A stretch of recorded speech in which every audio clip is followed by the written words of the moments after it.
Hello. Hello. Okay. Hello. You know we're recording.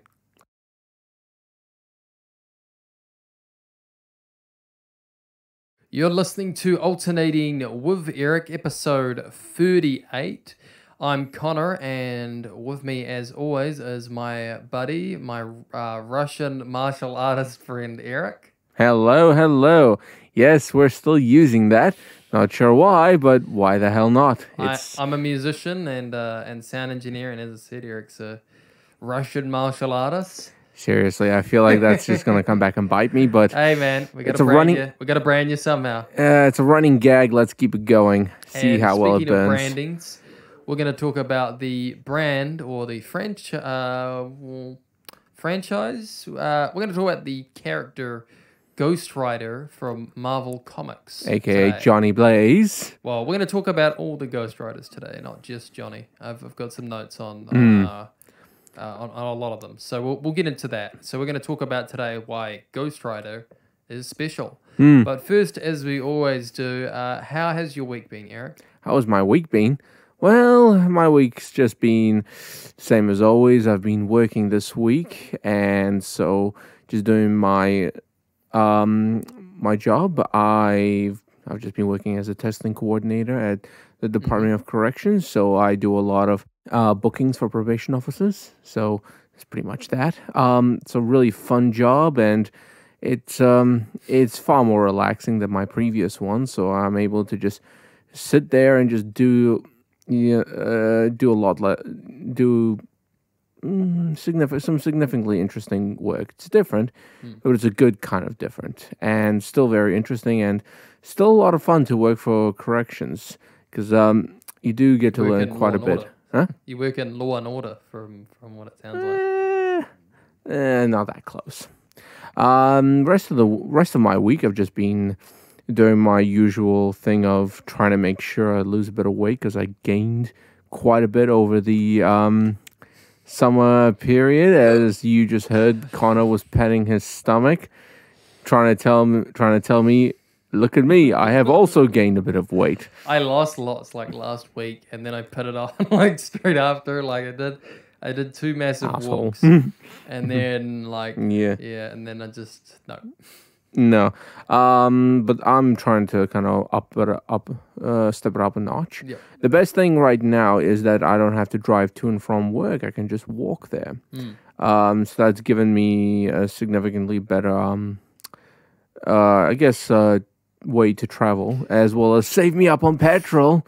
So yeah, I'm gonna.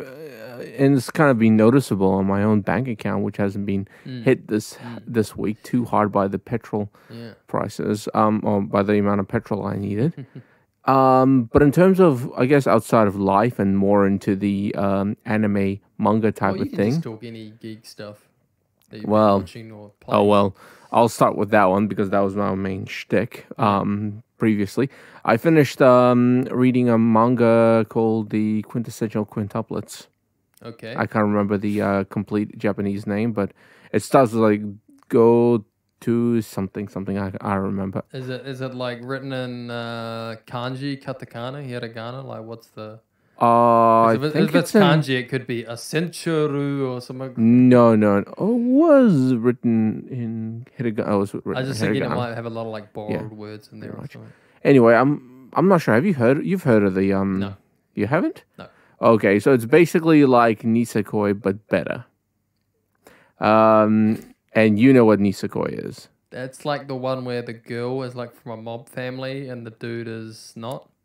From He's a dating her Yakuza family. And they hate each other and then they don't hate each other. Yes. Because she's like mad tsundere. Yep. So Quintessential Quintuplets is kind of like that, but better because there's better character development, actually. I would recommend you have a read of it if you feel like you have a lazy Sunday. Other than that, I'm still watching some different anime. Still watching through Bungo Stray Dogs because I like it. And in terms of other things I've been doing, I managed to get myself a copy of one of my past favorite RTS games, World in Conflict, which is a game where you which predicted that, or rather, speculated what might have happened if the Russians decided to storm the walls of Berlin and start taking over the U.S. So this is like a dream you had that you're now getting to see visualized in a game, basically. Yes. But it's actually a really fun game as well, and it's not a typical RTS game because there's a lot of different mechanics, and the mechanics look simple and it looks kind of easy, but unfortunately, no, not really. Also, most of the things you can do in the game are so fun.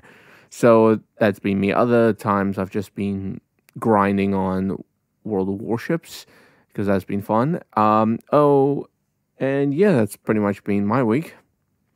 All right. And what about you, Connor? How's your week been? So, sorry guys. I told Eric before this, like, go on for a bit because we literally just ate.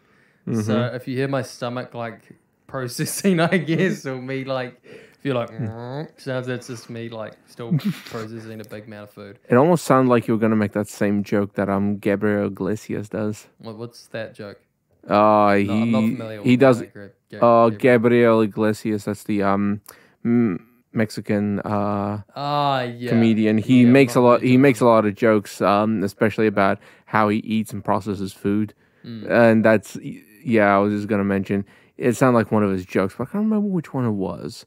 It definitely wasn't one of his drinking and driving ones. But yeah, so I've been reading obviously a lot of the comics for the preparation for this show. I think Eric's done the same thing. We both read a lot of Ghost Rider. But I also, because I was trying to find Ghost Rider like TV appearances, and we'll get into like the fact that he doesn't actually have that many. But there was a cartoon that he was in, the Hulk cartoon. So I actually watched an episode of that for this. So I did watch a couple episodes of that, and that was all right. That reminded me why I liked the Hulk more. But I was also like surprised. There is a lot of Hulk stuff. I forgot how popular the Hulk was at one point. Seriously? Yeah. He was so popular, they made, a half a dozen different versions of him. Oh, I know that, but probably more. I was but surprised how much just mainstream material there is of him. Like not even just talking the like in the comics. I'm just talking like you've got the 70s TV show, the live action one. Yeah. Then you've got like the cartoon of the Hulk. Then you've got like three different Hulk games, like 3 different ones. Only one of them is based on the movie. The 2001, which by the way, you've got like how many? you've got 2 Hulk movies as well, 2 live action Hulk movies. Neither of them are that good, unfortunately. The only one is all right. I saw that by myself in the theater, like with no one else. It was all right. It was better than the Ang Lee one. I think that really tells you how it was better than the Ang Lee movie. Fair enough. And I didn't hate it. And then they're not going to do another Hulk movie, from what I know. So, but yeah, so I did that. I was going to say Erik as well, where he lives, has an amazing walkway, which he can. There's an amazing bushwalk path he can take, and do a lot of walking, like I sometimes do. There's a good bushwalk by my house. Because we live in New Zealand, so we've got a lot of cool little bushwalks and stuff in the city. Yes, welcome to New Zealand. Seriously, you can just walk anywhere if you feel like it. Yeah. So I have been. I'm only watching 2 anime at the moment. I'm very low on like that sort of thing, because I'm trying, like, for this podcast as well. We're trying to sort of do different things, maybe talk about different things as well, because we don't just watch anime and we do other stuff. But I did this week. I watched. I'm still keeping up with Beastars. It's been great. I loved the first season of that. The CGI in that is actually pretty good. It actually runs. I actually had read well. all the manga of that too, so I kind of know exactly what's going to happen with this second season, because I watched the first season, loved it so much that I basically just went and read all the manga. Okay. And it just finished recently as well, so I read the last chapter as I'm like watching the 5th episode of the second season. Yeah. Geez, you keep up with it better than I do. It's good though. It's really good. Or actually, I haven't watched a single one. The only parts of it I've seen were during clips, different So clips. you haven't seen even the first season? No. I'd recommend watching the first season. Mm. First season's good. So I've been watching that, and then I have been watching a show. I've been watching. So I watched. I've been watching WandaVision, the big show that. I thought this was the big show that everybody's watching, but I'm surprised to find out there's actually not a lot of people watching WandaVision. Yeah, at what least is in that my about? circle of friends and family. What is that about exactly? So it's the Marvel Universe properties, and it's like it's kind of a psychological dark sort of mystery thing. I like it, but I'm a little cautious about it because there's stuff I would like to see them get even darker. But I'm really worried they won't be able to do certain things due to the fact that it's on Disney Plus. And Disney Plus is a server that's like they're trying to as hard as they can make it just for like all family sort of thing. And the Marvel movies, it's not that they haven't had death or anything like that, but they really try to hide like blood and things like that. And I'm not saying I need like a gory death or anything or like someone to get their face ripped off or something, but there's just like adult themes and things that I know like they can't do. I mean, in some ways I'm happy because it's not like I watch the show and every episode starts with someone getting even violently beaten or someone having sex. Like it's not, it's not like every Game of Thrones or other, modern show. I think when Disney bought Marvel, they might have forgotten about characters like the Punisher, Daredevil. Oh, Daredevil's coming back though. Yeah, but knowing how Daredevil was in the old, that's anything. Like he might be less violent. Well, he could be same violent, but maybe he won't break someone's arm or something like that. Because even in that movie they made of him, he was pretty violent in that one. Yeah, well, that was before. That was Disney. Daredevil's always been an adult character.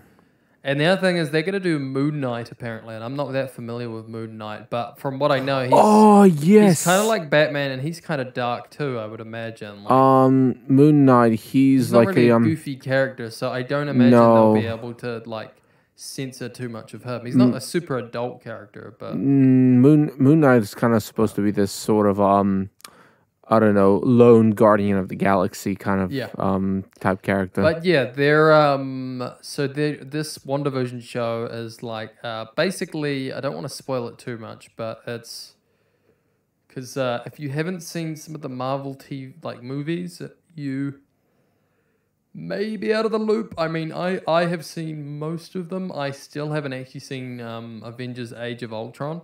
I just didn't see it. I can tell you that out of all the Avengers movies, Age of Ultron is my favorite one. Really? I heard it was quite bad. Like I avoided it because I don't actually like Joss Whedon as a writer very much. And I like all the Marvel stuff after he left, like just the writing sort of thing. It was, I guess it had its ups and downs, but one thing some of the things I liked about it was I guess some of the themes in it, and plus the opening 10 minutes or so were pretty good. What did you think of the Russian accents?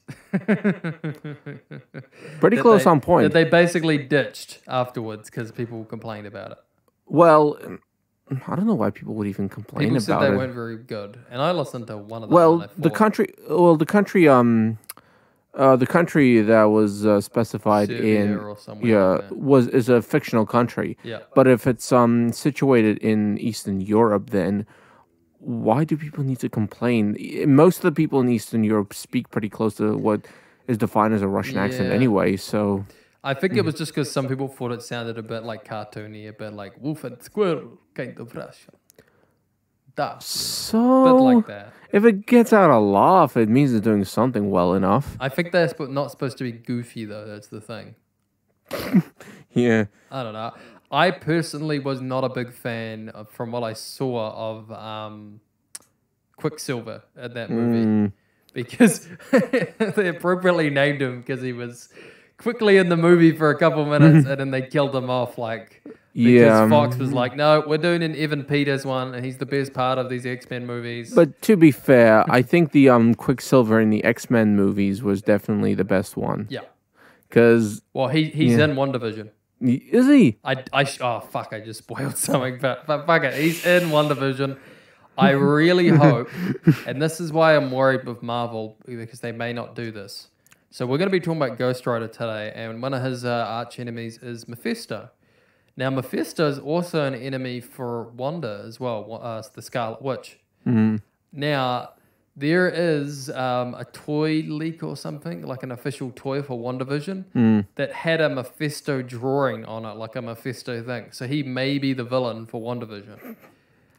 What I'm hoping that is the case because I like the actor they've cast for. If they're going by the theory that I think they may be going, which they may not because Disney. I'm just a little scared Disney might not do Mephisto in the end. They might say this, or they might only have him in the TV universe and then not have him in anything else. Like they may not do a Ghost Rider. They may not do a have Mephisto and Doctor Strange because they can't do Dark Satan. Well, Doctor Strange already has its big, almost cosmic horror type of villain anyway. But oh yeah, something do whatever his name is. Yeah, we don't remember his name. But he, but I know he also has Mephisto as well. But I'm a little worried that Marvel's a little bit afraid to go into like that sort of territory because Thor, a lot of his like background was changed, as you know, to be like more. He's like from a different dimension, alien sort of thing versus like. He's a god and all that. Like they took. But he is a god, though. That's not. That's not though. If you see the movies, that's not how they sort of talk about him in the films. Like they changed a lot of that up because they were worried about getting a lot of backlash from religious groups and stuff. I'm not sure how much religious backlash they're gonna get from even people who. Did you not know that though? They changed like the whole Norse god sort of like they changed a lot of that like to make him. Yeah, I noticed that as well. I still think it's a bit stupid. Which is why I'm worried they won't do Mephisto, or they will, but they'll maybe just do him in the TV show, and they'll have him very they'll have him very muted down, because I'm almost not huge on the casting because I want someone a bit bigger for the part, or older. But I do really like Evan Peters, played Quicksilver in the Fox ones. The Fox X-Men movies. And he was great, as you know. And we both agree on that. He's like the best Quicksilver. So he's came back in a really genius, spoilers here, move. There's a scene where... So Wanda in this TV show is like basically dealing with death through the show. And she's kind of trying to hide it by creating this world where everybody's like kind of in a what would you call it, like a sitcom from different eras. That starts off in like a 50s one, and then like the latest one is kind of like an 80s one, and then it's probably 90s. You mean she died at one point? No. So Vision, if you've seen the movie, spoilers, Vision died in Endgame, and so this is all about her grieving over Vision's death. No, that was Infinity War. Oh, yeah, because he dies at the end of Infinity War. Mr. Nerd here. But as you know, also, her brother dies in Age of Ultron. Yeah. And so what they did, which I thought was a great decision, because no offense, Aaron Taylor Johnson, not the best actor in my opinion. He's an alright actor. He can do some good work, but he's nowhere near as good of an actor as Evan Peters. He does not have the same chemistry as Evan Peters does, especially in terms of like playing Quicksilver. And so they, sorry, my stomach, as you probably hear it, you can hear me like growls a little every now and then. I can definitely hear it. Yeah. Sorry, guys. But yeah, Evan Peters was clearly the better Quicksilver. And so what they did in this new episode, she basically decided she wanted her brother back. She got in a big fight with Vision, and someone knocks at the door. They don't know who it is.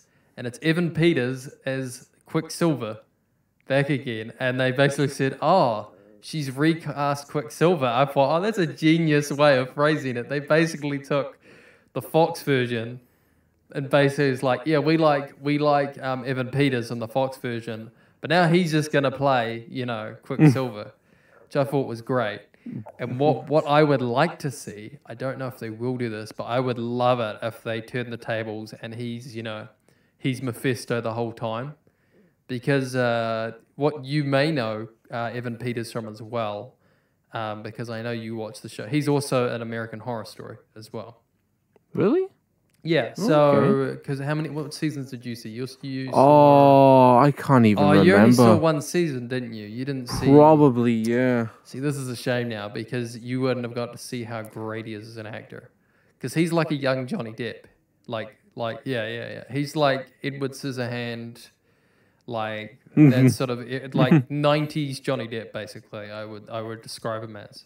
Okay, sounds good. Yeah, like he's great. He's like pre-Jack Sparrow, which I know some people like that movie. I'm not saying it's bad. I'm just saying if you follow his career, you see Jack Sparrow, his movies kind of went like pretty bad after Jack Sparrow.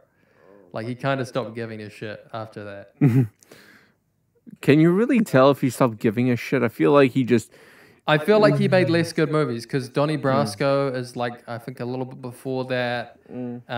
Ed Wood, my favorite movie he's ever been in, is before that. Like all his good stuff is before that.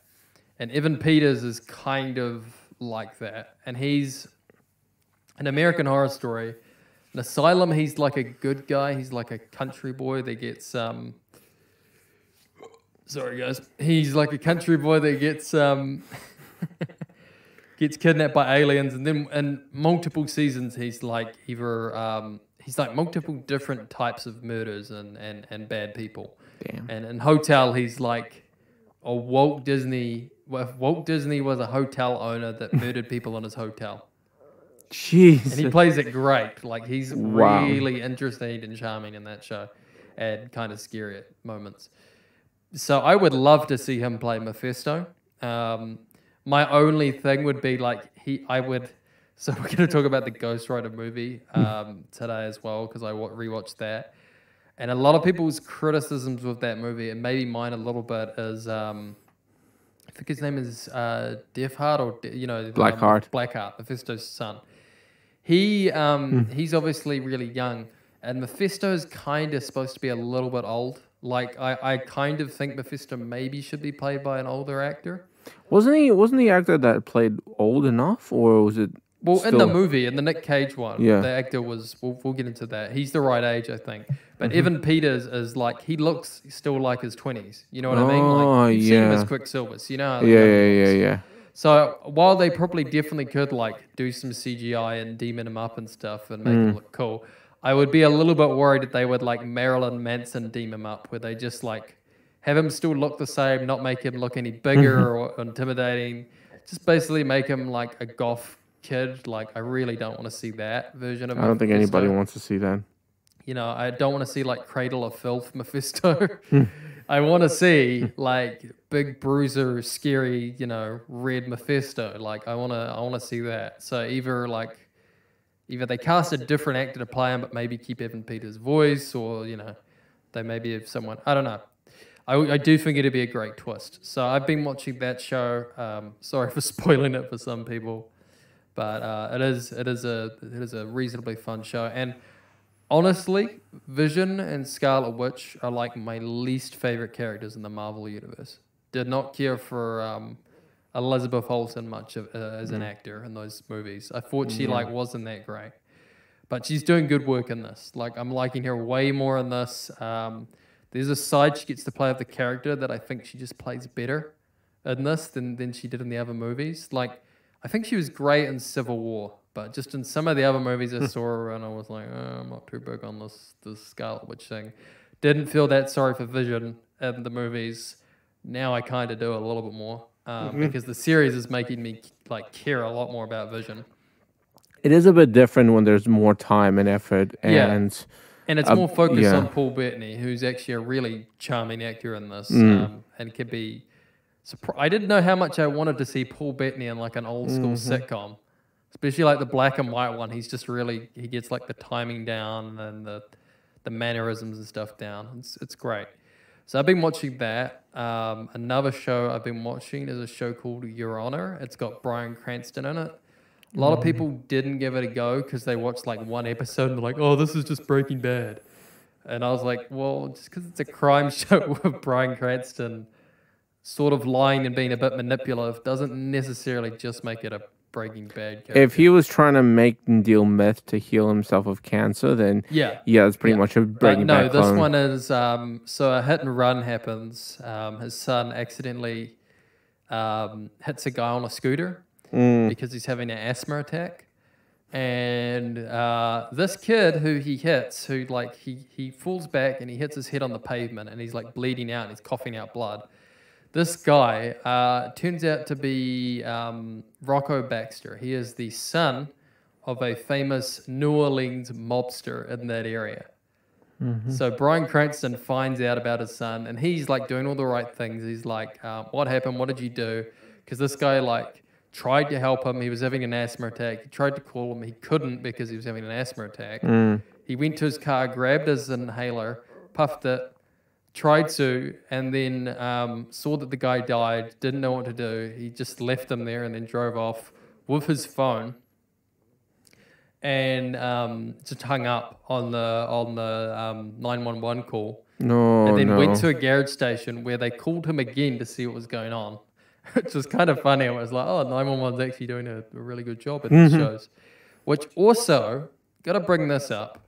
Does 911 in America not have bloody tracing? I was thinking, like, why they do have tracing. Why?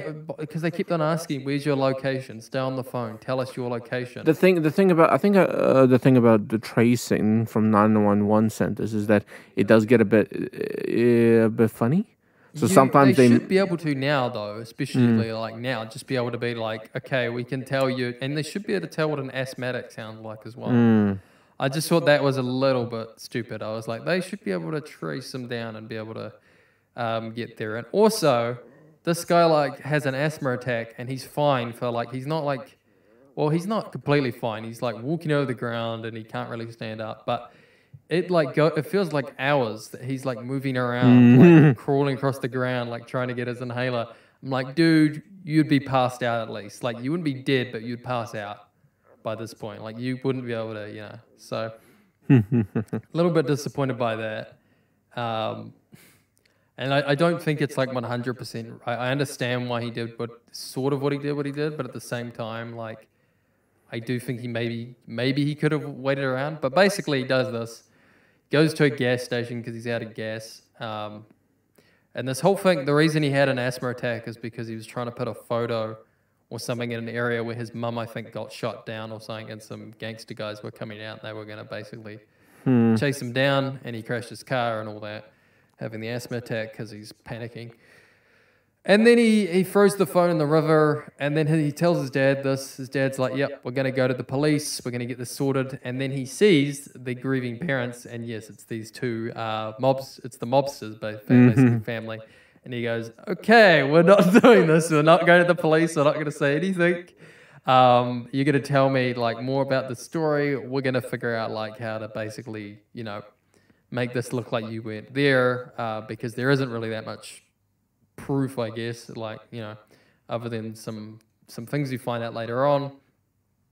But it's basically about that. And Bryan Cranston in the show, his character is not exactly in the wrong. Like, I think he's actually doing a lot of the right things, and I think even I would maybe do some of the same things he does. And his son is just annoying. There's like points where I'm just like, dude, I get you're guilty. I get you feel like bad about this.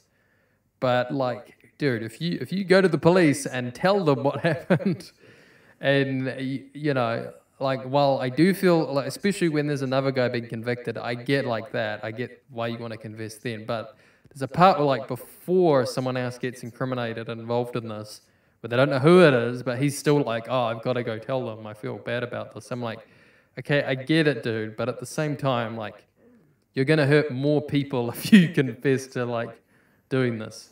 Because chances are the mob aren't just going to be like, yep, let's kill this dude and that's it.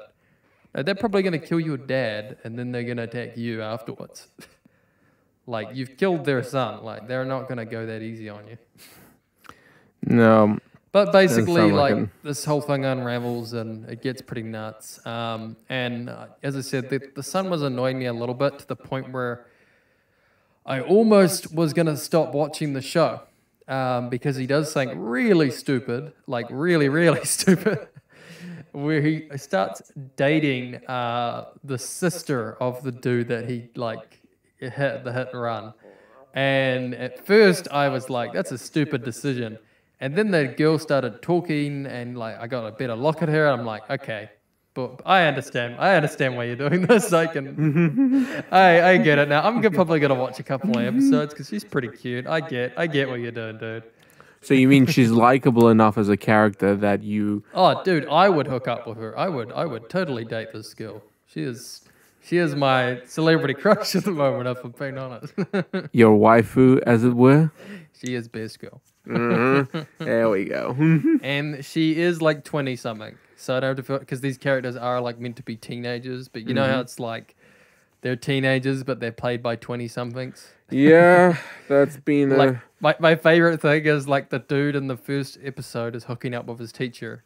And his teacher is clearly not older than him. Like, just the actress is like clearly, like maybe like she's 26 and he's 25. That's close. But they're Close playing, enough. but they're playing it like he's 17 and she's like 20. And I'm like, no, like, yeah, she's probably 20, but you're also 20, dude. Like, you don't look that much like a I guess you sort of do, but at the same time, like, I know you guys are both adults. It does then. It's not as bad as like Scream or something, where like everybody's 30 in the cast or looks 30, and they're meant to be playing teenagers. It is a funny little trend that's been around since what, the 90s and 2000s. But yeah, it's a good show. It does make you feel a little bit better knowing that the actresses are of a decent age, right, well, Connor? I don't I don't think she looks 18. Like I think she looks like 20 something. She looks, I've seen girls that look about, you know, just because you put her in a high school outfit doesn't make them look, you know. Yeah.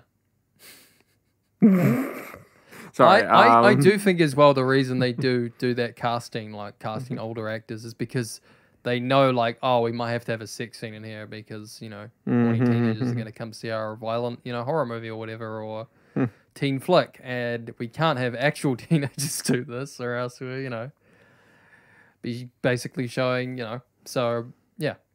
Or it could have been good to have actual teenagers in there because there'll be whiny little shits in the show. There'll be whiny little shits off camera. It's perfect. Yeah. All you have to do is the new just... Sabrina show does have a actual teenager in the part. And all anyone has to do is just practice patience and not pull out a gun and put one of them out of their misery.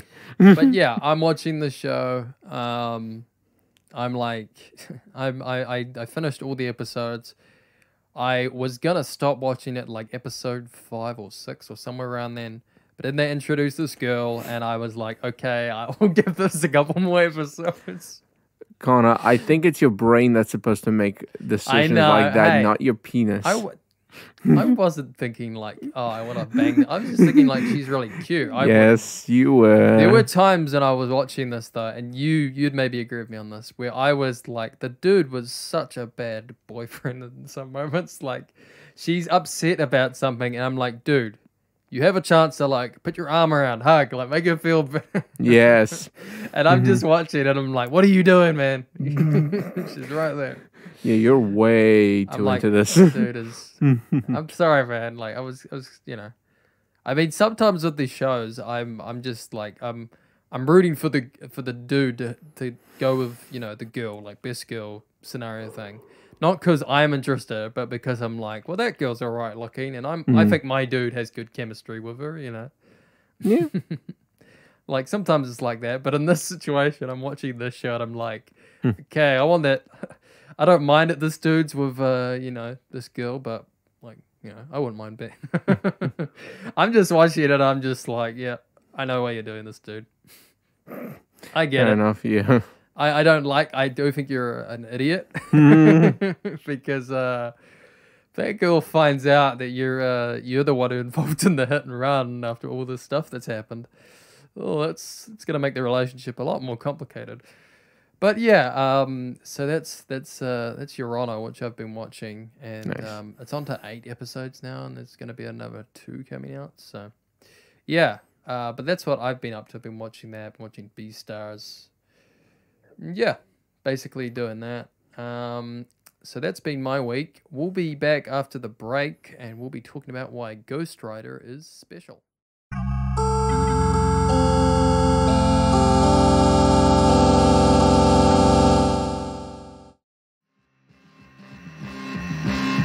Ghost Rider.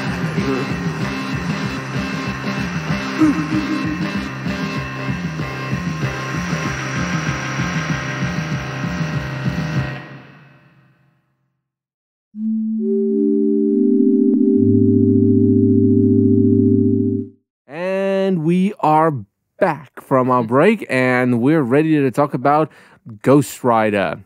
As my favorite Marvel character, actually probably my favorite anti-villain of all the anti-heroes of all the anti-heroes conceived. Love the guy, but sadly haven't read much of him back when he was conceived in the 70s. Which Well, you weren't born as well at that time period. yeah, that's true as well. But in any case, I was definitely interested in Ghost Rider, the character, because, it's a guy, a flaming skeleton wearing leather jacket and riding a motorcycle that's also on fire, and he has chains that are on fire, and the whole concept was just completely awesome. Though how this character was conceived, there was a few funny points on it, but I'll provide a brief little overview of the character's creation. So, the character Ghost Rider was conceived in 1972 as part of a Marvel special. Marvel Spotlight issue number 5. That's the one. So he was conceived by 3 main individuals: Gary Friedrich, Roy Thomas, and Mike Plug. Is that how you say his name? Plug? I think it might be Plog. Plog, whatever. Anyway, so yeah, these 3 created the character, and they had quite a few ideas about it. And I saw a few transcripts from interviews, and I guess anytime they decided to speak about Ghost Rider, and they had a lot of different ideas about the character. One of the fun ones was his, the clothing designs.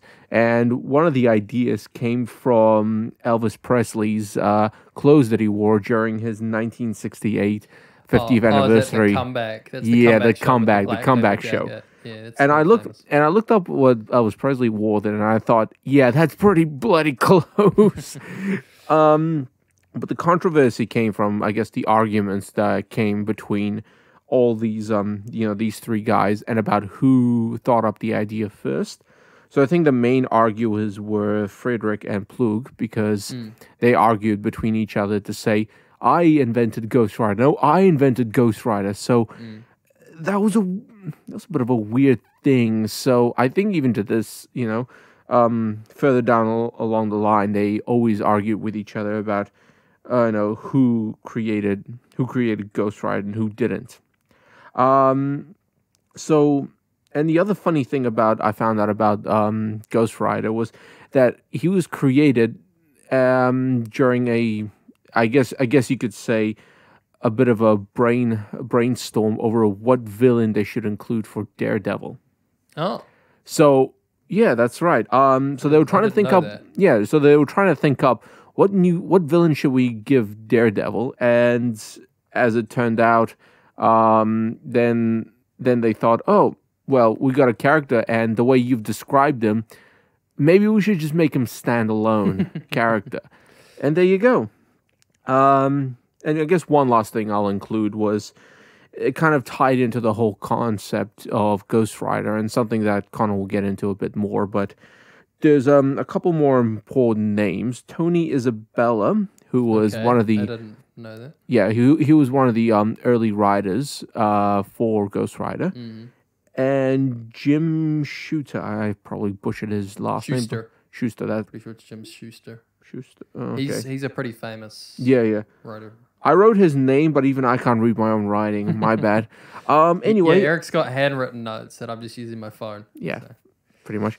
Anyway, so there was an interesting conflict between these two individuals because Tony Isabella at one point created a story for Ghost Rider, which had a pretty heavy Christian influence over forgiveness and redemption, which was something that Jim Shooter took offense to, and from what I've looked up, ripped apart the work that Tony Isabella created Okay. and had it replaced to be a little bit less offensive to a That's Christianic. surprising because you yeah. mentioned Daredevil before, and Daredevil's comics either take from like some religious names, like there's a comic called Daredevil Born Again, Yeah. and there's that some other like religious names like The Man Without Fear. Like Although there's other little things, Yeah. and his stories are always about like him being a Catholic in church Yeah, and yeah. things like that.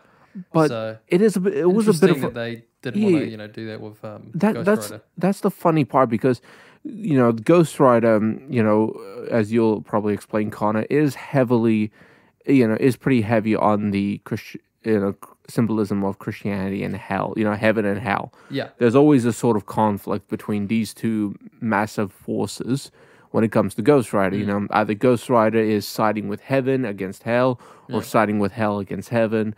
And either way, he's always in some sort of, crap show with them. Yeah.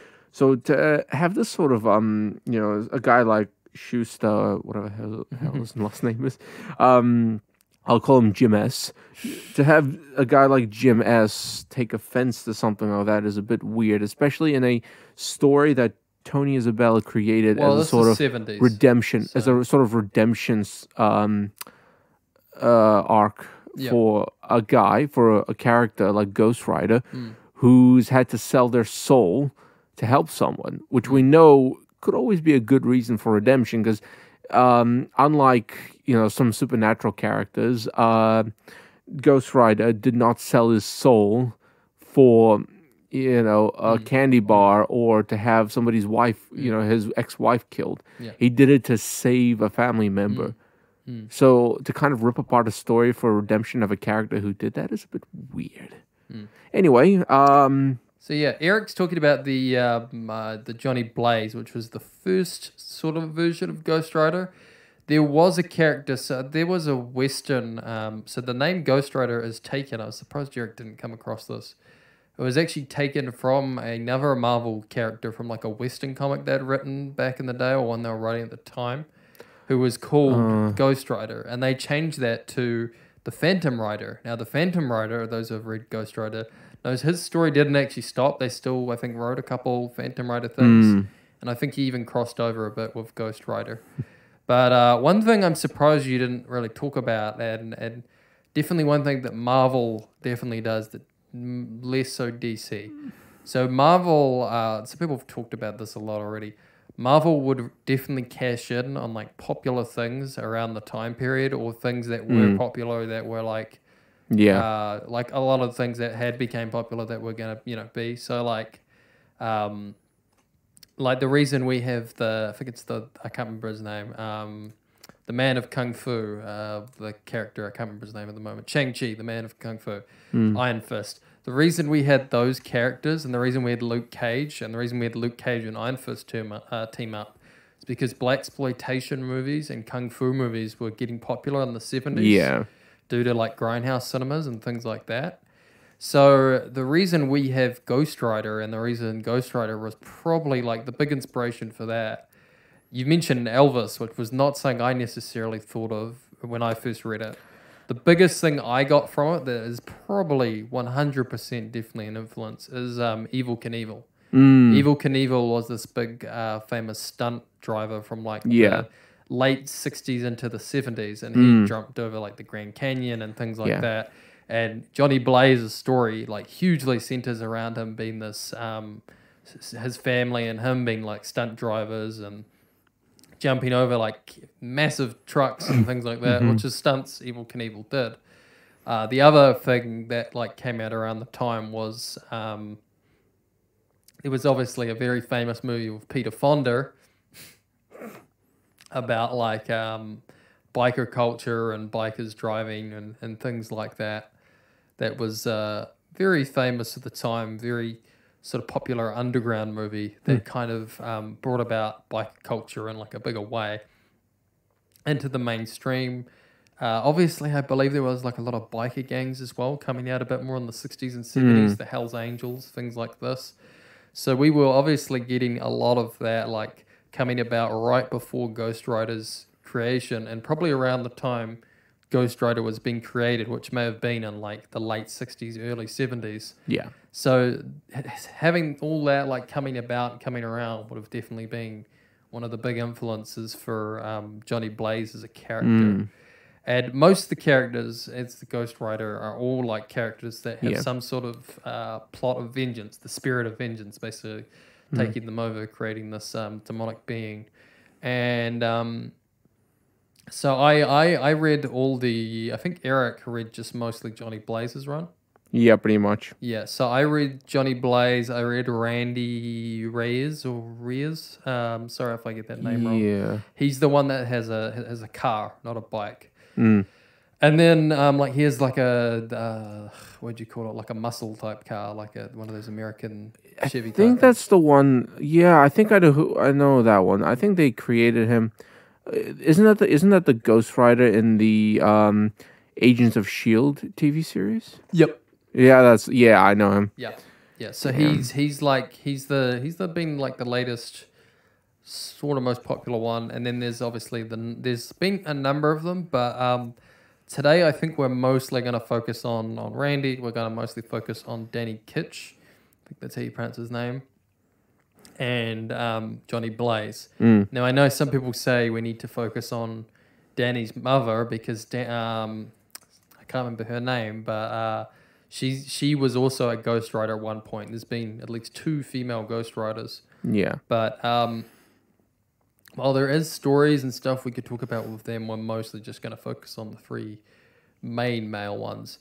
And so I read most of like the first half of Johnny Blaze's story from like 72. I read the original one. Eric read like a reprint, I think, from 2005. So I've read several different versions. I have read the 1990 copy. Just of Johnny Blaze's story. Johnny Blaze, yeah, 1990, 2005, 2006. Okay, so you probably read some redone issues, some different versions of the character. More or less. I'll definitely want to talk about a couple of the series that I saw. These were also Johnny Blaze's 70s one was definitely the one that they used for the Ghost Rider movie as well, the recent one with Nick Cage from 2007.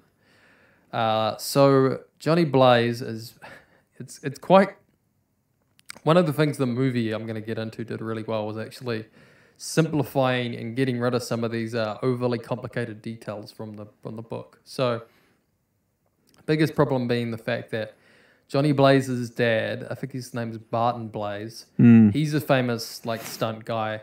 There's some corruption.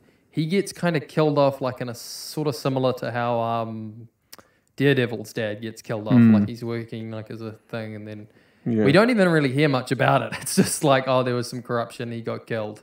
And then Johnny's by himself. And this family, the Simpson family, I know, they decide to take in Johnny Blaze. They're like a famous stunt biker family as well. And basically, Johnny like has a really tortured life because he joins the family because he likes this girl who's in the family, which we'll get into some of that, some of the weird and like. No, and I know they're step related, but God, it's just like you grew up with this girl from like 7 to something, and then it's basically like your sister. But whatever, it's different time, different writing. I was glad the movie cut that bit out. Because his dad dies and there's not much like, it's just like, oh yeah, she's dead. We don't even mention his original mother. And then he has a stepdad and a stepmom, and then the mum dies one day because Johnny's driving a car that's like on fire. A bike that's on fire, pre-Ghost Rider. And then that like is about to explode. He gets off it, and the mum comes to like go like get him away from it, and she dies in the explosion. And she like on her deathbed says like, "Oh, never ride a bike again." So he promises never to ride a bike again, and he basically decides he's never going to do it. And then we find out, and this is sort of kept through all of the Ghost Rider material. I think it's never really changed. His stepdad, I think the only thing that he changed is either his dad or his stepdad. In the movie, they just changed it to his dad, which was a really good decision, in my opinion. Yeah. In this, though, it's his stepdad, and he gets like, they just call it, and they call it this in the movie too, I think. They just call it like, he's got a disease. They don't even specify exactly what it is. It's cancer. It's comic book disease. It's cancer. It's cancer, yeah. Yeah.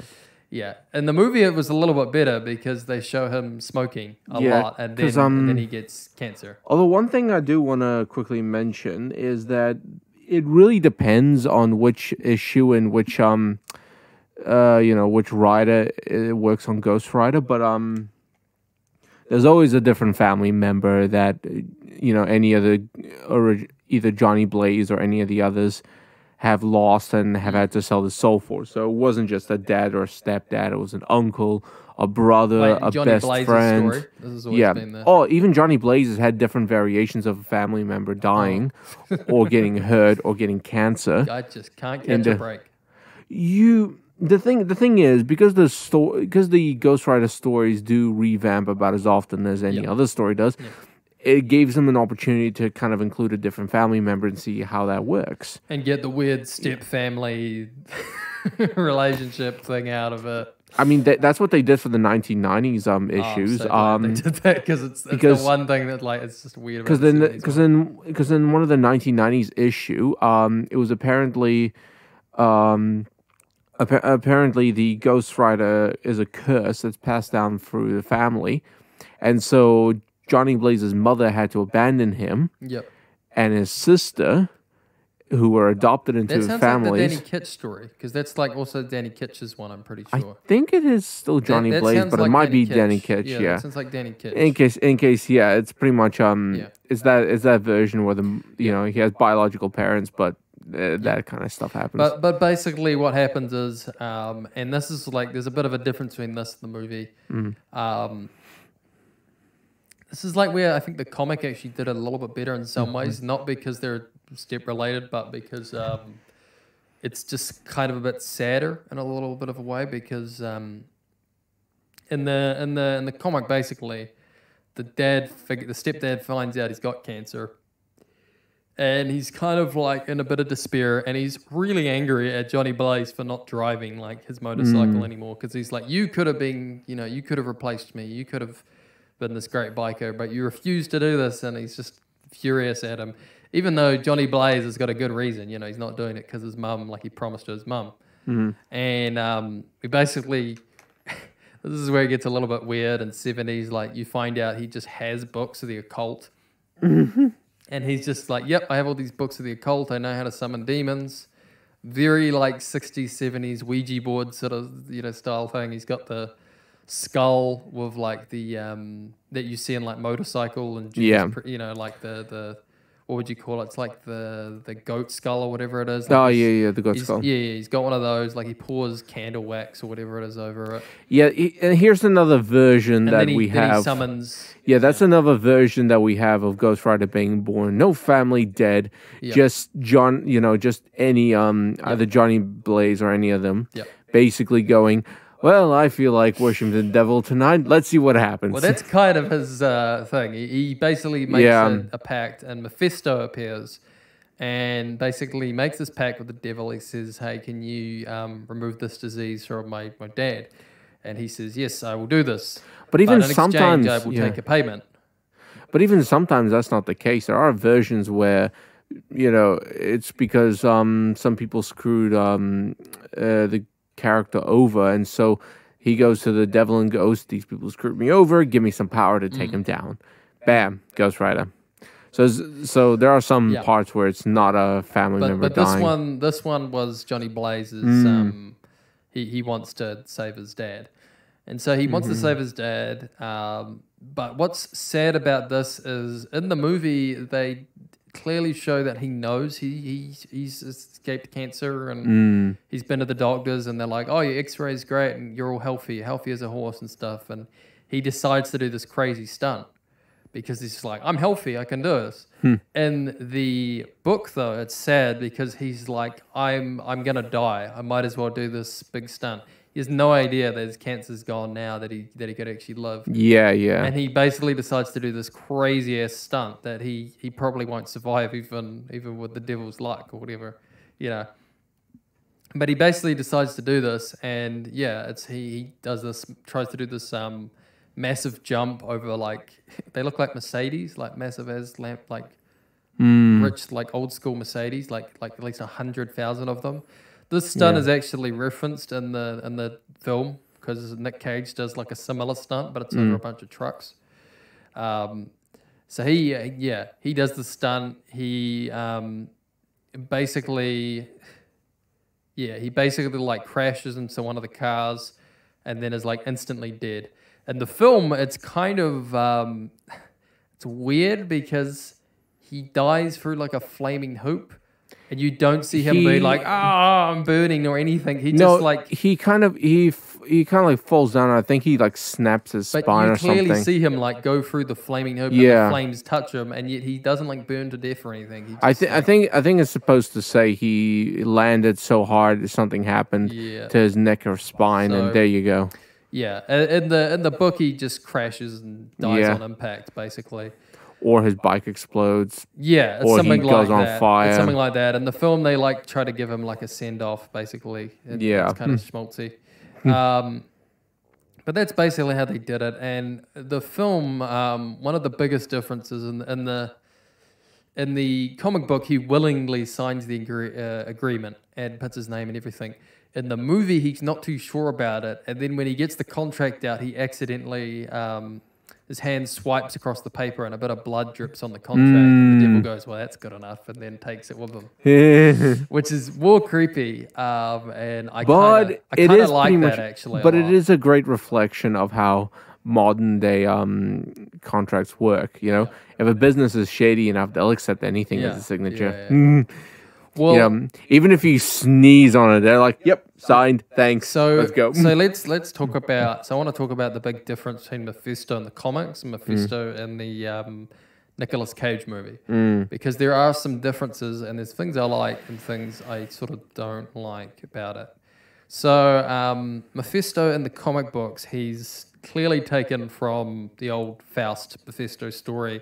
If you don't know about Faust, it's basically similar to the Ghost Rider story. He makes like a pact with the devil for knowledge and power, and he gets this by making a deal with him, by selling his soul, similar to Ghost Rider.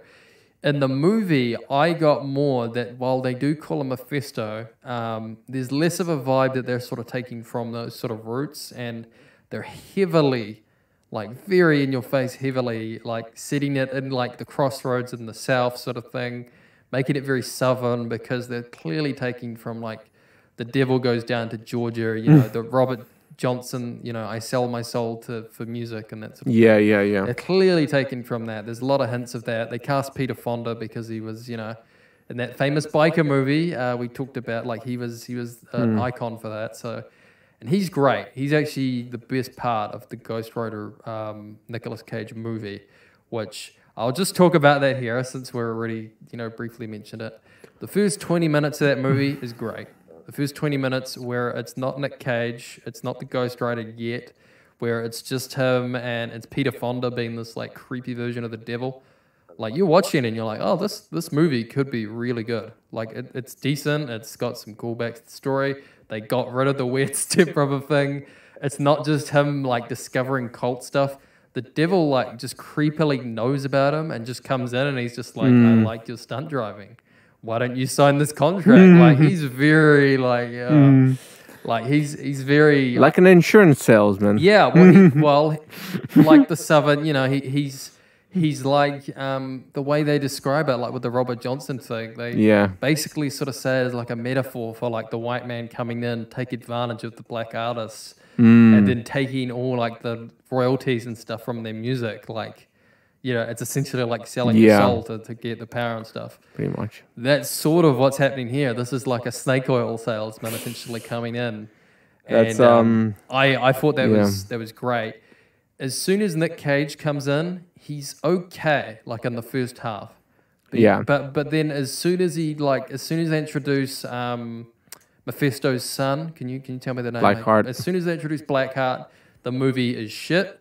And Nicolas Cage's southern accent goes from standable to, oh my God, did you decide to use your Con Air accent? Because he says, Italian. And, and then his love interest turns up, who's way too young for him. And then you realize how old Nicolas Cage is. And he just looks way too old for the part. But the first half of the movie has a lot of potential to be a very good movie. And then it just falls flat to me. But I think if you did a cut of that movie where you did like that first half, and then you cast like maybe Keanu Reeves, who I think would have been a better casting, or Norman Reedus, like that's everybody's fan favorite. I think Keanu Reeves personally would be like my fan choice. For either that one or Danny. Danny might be a better match for him just because Danny's a little bit younger, but I do think that would be like a decent casting choice. Maybe remove the southern accent because Keanu's southern accent isn't that great either. But yeah, no, I thought the first half of the movie was great. And from reading the Johnny Blaze story, so what I've got here about sort of him that I liked and what I didn't like, just about his Ghost Rider in general. So his Ghost Rider is a little bit more cheesy, I think, just from the one I read because it's set in the 70s. It's very much a bit of its time in that sort of way, and that's what I mean by it being a bit cheesy, a bit hokey in some ways, and a bit silly with like him just having occult stuff, the weird step sibling thing. There's a lot of just like coincidences and just things just like, yep, I can do this. Yep, this is just happening. And the first villain we get introduced to is like a Lucifer or something. He's like some weird dude who's like got a pentagram on his chest. He's just got no shirt on and he just looks ridiculous. Like he looks like a weird like rejected JoJo villain or something. Okay, so there we go. And so I would say Johnny Blaze's Ghost Rider like in the 70s and also in the movie like the movie, it's very good in the first like backstory. The backstory is really solid, but then afterwards it kind of. And then the second Ghost Rider, who we're going to look at, Danny Kitch, he is probably, in my opinion, he's my favorite in terms of look, and he's my favorite just like in terms of design and look, and in terms of the pace of the story. There's a little bit like less the backstory does run a little too fast and it's a little confusing what's going on sometimes, but the artwork and the style of it just is so captivating and interesting. I didn't really care. And I like what they did with Mephisto's son who comes in later on. They gave him like a really interesting design because his original design I don't think was that interesting. And there's just some interesting stuff they do with that version. They Eric will talk about this. They team him up with Punisher and Wolverine in a really good story. He's also in an episode of The Incredible Hulk, the animated show. Yep. And he is all right, but he doesn't have enough screen time. Like he literally just turns up to help, like to attack the Hulk because he thinks the Hulk has like destroyed this entire town. Then he finds out the Hulk's actually a good guy and he tries to help him, and then like everybody has to be mean to the Hulk to turn him into the Hulk again to get him like save himself because he's under this crushed building. And basically Ghost Rider comes out and he's like, sometimes you have to be mean to solve problems. Like he's just like kind of a wise man in some ways. So yeah, I would say Ghost Rider, just my general thoughts. I'd like to see more depictions of him in media outside of just the movie. I would love to see like him in an actual animated series, get his own thing. I will admit, Eric picked this, and I was almost going to pick Spawn because I'm a bigger fan of Spawn. Spawn is kind of a similar character who also has chains and is very dark and sells his soul, that sort of thing. But he's he's a little bit different. He's a bit more big and he's a bit more Batman-like, and I kind of like him a little bit more. But I did enjoy reading this, and I did find out some interesting things I didn't. And yeah, I liked that. I liked the Robbie Ray's. Sorry, I said Randy. I think at the start of this, the Robbie Ray's version is kind of cool. The action is really well done. His design is really cool. He's a really likable character. His backstory is basically he gets like a haunted car that he's fixing up, and then I believe like the car is possessed. The car at one point he's like in a tricky situation. The car's like, let's team up, let's do this, and Robbie's like, yep, we'll do this, and he because he enters the this is a car he's working on. He's a mechanic, and he wasn't going to like take the car, but then he wants to do the street race to earn like this big cash prize so he can get his son, not his son, his brother, who's in like a wheelchair, out of this dodgy neighborhood. And it's kind of a cool story like that. The only shitty thing about reading the Robbie run is you do, depending on which issues you're reading, they do try to cross it over with Asian Hulk. Amadeus Cho, I think, the one that there's an Asian Hulk, and that Hulk is terrible. And so, and they're also doing female Wolverine X2. And X2's fine, but Amadeus Hulk. X2's backstory is a bit of an interesting one with how similar it is to Werewolf. But yeah, that's my general thoughts. I like Blackheart's design and the in like the 90s. Yeah. I thought he had a cool design. I think Robbie Reyes is probably like just as a character, I like that depiction probably the most. From what I've seen of like little clips from Agents of S.H.I.E.L.D., I have no interest in watching that show, but the actual character I like. But the Ghost Rider in the I feel like that's the best S.H.I.E.L.D. depiction of him. It is because although sometimes I feel like that Ghost Rider definitely has a much closer resemblance to how the Punisher is in the Punisher show than I guess any others. But I guess that's the whole idea, because Wolverine, the Punisher, and Ghost Rider are quite similar to each other most of the time. Yeah. So they do make a pretty good team. Yeah. So I'll let Eric get into, because I bought him I think, was it for Christmas or something? I bought you a I bought Eric a comic book of Ghost Rider, and it's a crossover between him, Wolverine, and Punisher, and it's a Danny Kitch one. So I'll let Eric talk. It's a story about putting three men in a room and watching them try to hold back from killing each other for various reasons. So one thing I will mention though, this comic that Connor's given me is not the first comic I've read for the Ghost Rider. It is, however, a good one still, because a team up between these three is always a great thing to to have a look at. But I am going to talk about just one, the Howard McKay story, Hearts of Darkness, where these three have ended up in a town trying to protect the family from Blackheart coming in and attempting to enslave the whole town and carry out the orders of his father, even though Blackheart does keep saying, "I do not act for my father, I act for myself." My God. Anyway, and in this story, these three essentially just essentially go to a town now possessed by Blackheart's power, and go ahead and at the end of it all, rescue the town. Obviously, I don't want to spoil too much, but the artwork for this is very much old school, but still very cool. There are some weird parts in it, especially with the fact that Blackheart goes ahead and has his own flying motorcycle. Because why? But why not? Yeah. But I do like that story. There's two issues though that I've read in the past that are my personal favorite. That is the Ghost Rider 2006 issue written by Daniel Way, which is part of a story series depicting the Ghost Rider as, I guess, a much more free, a free character from the Devil's Power who goes ahead and just travels to and from Hell and Earth freely.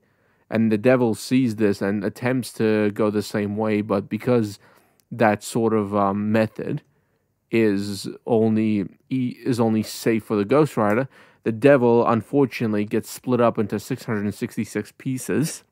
Yeah, there you go. A bit more superstitious symbolism right there. These pieces get scattered all over the earth, mostly America, and the Ghost Rider now has to try and find all these pieces and destroy them before the devil decides to, I don't know, burn the entire world. He's got to be the very best, like no one ever Piss was. off, no, get out. But anyway, catch them all. Yeah, whatever. Anyway, I can't remember how up to which part I went on, but I do remember that this particular issue included a meetup between a fight between the Ghost Rider and the Jack-o'-lantern, which is almost like a Marvel versus Sleepy Hollow sort of thing, which I really liked. Yeah. And the second issue that I liked and loved because of the artwork itself, which I don't feel has aged too badly, although anyway, it was the 2005 Ghost Rider issue. And I'm going to try and pronounce these names. Garth Ennis and Clayton Crane? Oh, Garth Ennis. Yeah, yes. Yeah, I know him. That's the same guy that The Boys and Preacher and also right. Etrigan the Demon, my favorite version of that. Yeah. Now these guys worked on this, and the art style and the story itself I really liked. Was a bit corny at times, but let's be honest. There are some horrific scenes, even unseen in this whole series. Did the Punisher cross over on that one as well? No, this is Garth Ennis was writing the Punisher, I think, around that time. No, this was a standalone issue, so just the Ghost Rider. But let me just describe you one of the horrific scenes for this. It was of a motorcycle gang, which basically were up to no good on a highway, busted a guy's side mirror. However, the car was driven by a demon. So what the demon did was killed all but one and got to the last guy and did what I can only describe as bending his spine right in front of him over until he shoved his head up his ass. Okay. I'm not even joking. Actually, that doesn't surprise me coming from Garth Ennis having read his Punisher run. That is what he did. And basically the demon only did this to get a guide. So instead of doing the normal thing and potentially just reattaching parts of this guy back to semi-working condition, he literally did this and somehow still understood the guy and, managed to follow him. But yeah, this issue is definitely one of the first issues I've ever read about the Ghost Rider, and it's still one of my favorite because the art style, the story, and just the whole thing, all the religious symbolism in it was just really nice to look at. Although I really shouldn't say it because Garth Ennis does some, I don't know, just looking at this comic, he's done some pretty well detailed and horrific scenes for the comic itself. I'm not going to argue against it. I think Garth Ennis did an excellent job in this. But still, holy hell, shoving someone's head up his own ass like that is... You should read his Punisher run. It's got some pretty crazy stuff. Oh, I'm going to try doing it. Someone gets killed by a polar bear in one of his runs. Nice. And a lady literally loses all her limbs. Yeah. Like her legs and her arms and shit. But I think this, but looking at these two comics and looking at the one you've given me, it's shown me that Ghost Rider as a character can be made to be cool no matter how you do it, unless of course you decide to make him into a really corny individual like they did with Nicolas Cage's Ghost Rider. Who would be your dream casting for Ghost Rider? What version do you think you want to see? Do you want to see the Johnny Blaze, the Danny Kitch, or the Randy one? Probably done a pretty good job with Randy. Probably Randy, honestly, because Danny Kitch, I'm okay with, but what is it? Was it Randy or Rodney? Robbie, sorry. Robbie. I keep on calling him Randy. Yeah. No, it's Dr. But Robbie, I liked this character in Agents of Shield, Hmm. and I reckon that would actually work out well. I think the one thing they would need to at least work on when they make that character is actually have him in cooler clothes than what I don't know what he was wearing. That is but his outfit though from the comics. That leather jacket with the stripes going up. oh no, in the Agents of Shield, he's not wearing a leather jacket. He's wearing Wait, that leather thing that he wears that has that's not the sticks leather. going That's down. like a cotton that's like a cotton Well, sports that's what he shirt. wears in the comics. I'm pretty sure that. They've changed something in Agents of Shield, Oh, but the okay. clothes aren't a leather jacket and Really? that in I yeah thought I saw a photo of him like with the leather thing on with the two white things probably going down. probably a different character. In Agents of Shield, Robbie is wearing a sports jumper and white trousers. Okay. Can't remember which ones, but I- it's definitely not the Ghost Rider look. Okay. Which is one thing I really had a, I was a bit iffed about Did you because just watch one episode or a couple or the whole thing? I watched only the episodes that had Ghost Rider in it, so Okay. pretty much that. Anyway, but yeah, I would definitely go for Robbie, mostly because that character can set a car on fire, which is a really cool. I would say the only thing I didn't like about the Agents of Shield thing that I remember seeing a bit of, is they changed his backstory. I remember they changed it so his brother dies, which I thought was a bit unnecessary. I kind of like that his brother's still alive and he has to his motivation is to work for his brother. Versus they just made it kind of a generic revenge thing.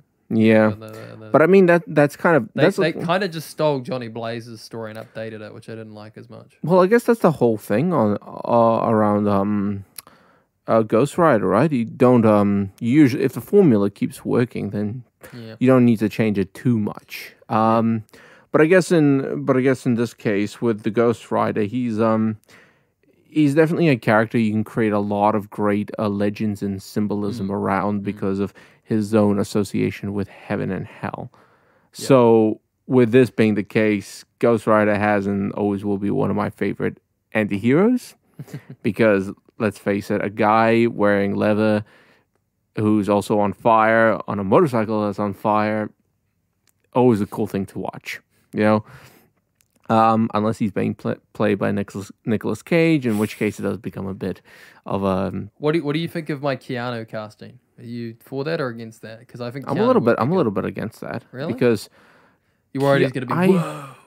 No, I just Because don't. I think he could do like the John Wick, like tough guy. I am going to be honest with you. Yeah, I think there's a difference though. John Wick, definitely great, but I feel like Keanu may be a little too mellow for Ghost Rider. He can have like an intensity though. I've definitely seen like an intense version. Yeah, of but Keanu. but try to imagine every scene from Ghost Rider, the movie. Okay, now forget for a moment that Nicolas Cage is in it. There's some pretty intense. There's some intensity to Ghost Rider that I'm not sure would fit Keanu Reeves. Okay, we'll have to agree to disagree on that. Yeah. But yeah, that's been. I've sort of said my final thoughts. The one I just wanted to talk about this briefly, and then we'll finish this up. The one thing I just wanted to mention as well that was maybe a little criticism for me, and maybe you can chime in on this. Other than Mephisto and the villain I keep on forgetting, Mephisto's son, who has a cool character design, I couldn't really think of actually much like good villains for Ghost Rider. That would be my biggest problem with him is his roster of villains isn't really that great, and when they are great villains, it's because they're taken from another person. Like there's a story with Kingpin. And Kingpin, I always think of as a Daredevil villain. I know they've used him for Spider-Man, but I prefer him being a Daredevil villain. I think where you have a character that's sold his soul to the devil and has to sometimes fight between the forces of heaven and hell. You kind of get the idea that he doesn't need his own made villain when his own villains are the cosmic forces that could essentially create an apocalypse on Earth anytime they feel like it, and all Ghost Rider can do is just watch. So having that sort of